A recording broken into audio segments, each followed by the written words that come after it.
Infinity Pool is directed by Brandon Cronenberg.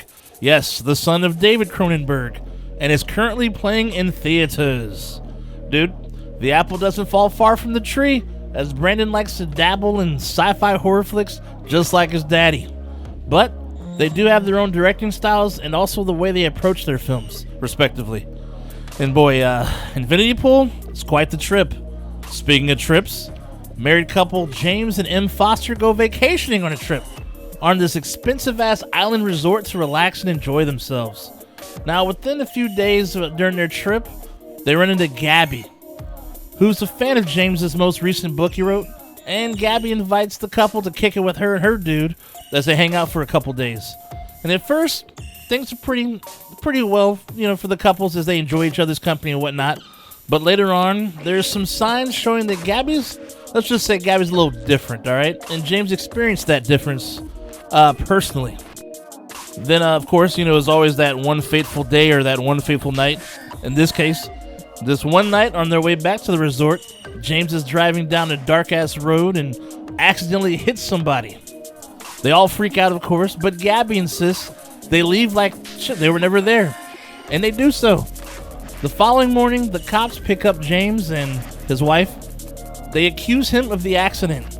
And here's where things get interesting, though. The police chief is willing to actually make a deal with him. The island has, let's just say, a technology to create a double of James.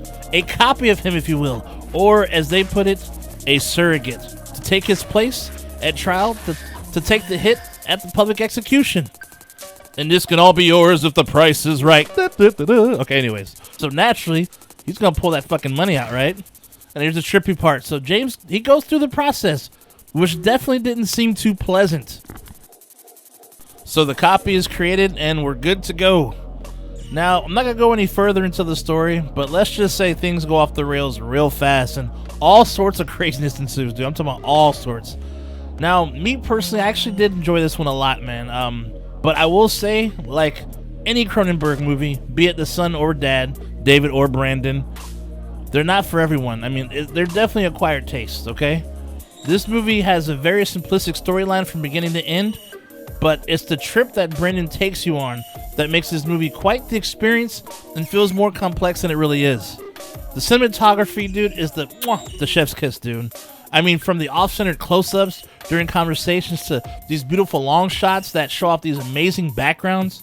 The visuals, dude, are just wild. Some crazy-ass, off-the-wall, dizzying collage of craziness, dude, at parts. It's basically the best way I could put it, dude. It really puts you with the experience that they endure, dude. It's just, man, it's pretty awesome. So, I'm sure you guys have seen either posters or trailers of people wearing masks, at certain times. Now, after watching the movie, I feel those masks are actually a reflection of who these people really are deep inside.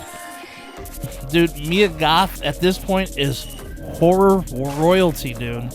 She kills it in this movie. I mean, there's not really much else to say. I mean, she shines on screen anytime she's on there, dude. She is awesome.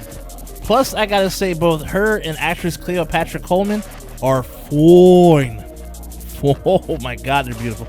My God, dude, I really enjoyed Cleopatra a lot in this film, but her role was was pretty limited, and I hope to see her in more stuff though in the future though, because she was really good.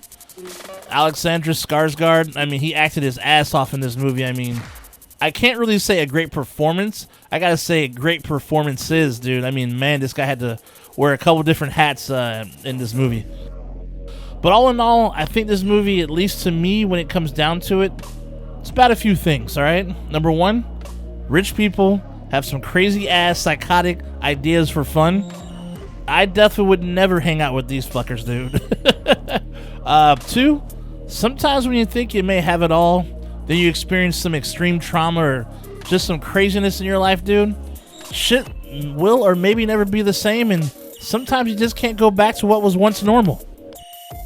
Number three, some social commentary in this one for sure, man, on just how rich folks, dude, can use their money as leverage so they won't have to be held accountable for their actions.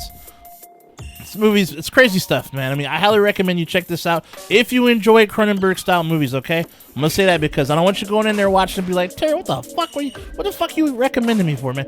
If you've seen Cronenberg stuff, you'll like this, all right? That's the best way I could put it. Because shit gets weird, dude, and like I said, it's not for everyone. Movie recommendations, though, for this, after this one, I say watch Possessor. It's about an agent who works for a secretive organization that uses brain implant technology to inhabit other people's bodies, ultimately driving them to commit assassinations for high-paying clients. It's another crazy-ass tripped-out flick, dude. I mean, it's, you know, on the surface, it sounds like a badass sci-fi movie, right? But if you watch this one, you know it's going to be more than that. It's just going to go off the fucking rails also. But anyhow, you know, that's all for today. Stay nasty, my friends. And I will see you at the next one. Shay Nasty out. I'll see you soon. Like and subscribe.